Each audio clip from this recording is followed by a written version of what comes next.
Hi, third grade, and welcome to the end of week 2 in your Green Grammar booklet. Today we are going to go over the answers of the Thursday section. So have your book in front of you and check to see how you did. Number 1, use the subordinating conjunction to combine the two sentences. Label the independent and dependent clauses of your sentence. We got lost. We missed the opening act of the play. The subordinating conjunction they want us to use to combine these two sentences is because. You might think that you could do, we got lost because we missed the opening act of the play, but if you think about it, it doesn't make much sense. You don't get lost because you missed an opening act. However, you could have missed the opening act because you got lost. So here's how I decided to write the sentence. Because we got lost, comma, we missed the opening act of the play, period. Now we need to label the independent and dependent clauses. The first clause, because we got lost, cannot be a complete sentence on its own. Therefore, because we got lost is your dependent clause, but the part that says we missed the opening act of the play is your independent clause, because remember, independent means it can be by itself. We missed the opening act of the play is a complete sentence on its own.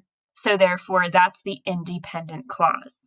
And again, because we got lost is not a complete sentence, so it is the dependent clause.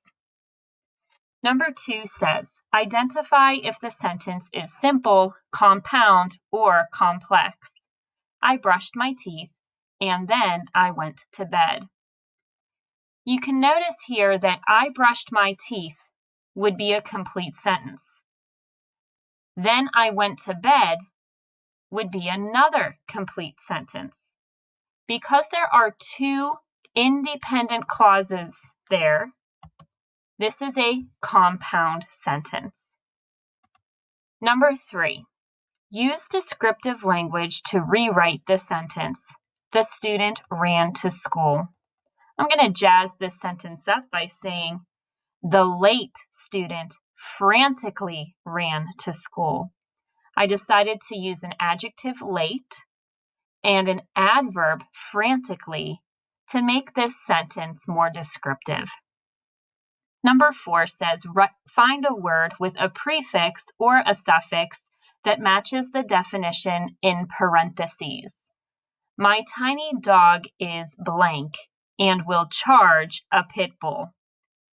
They want you to come up with a word that means without fear. Without, you can use the suffix less because less means without. So therefore, the word fearless would work here. My tiny dog is fearless and will charge a pit bull.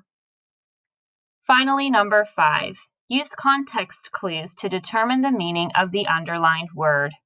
The leaf drifted slowly down the stream. Here you can tell that drift means carried along by a current of water, wind, or air. Okay, third grade, that's all of week 2. I'll see you back next week to do week 3. Have a great weekend.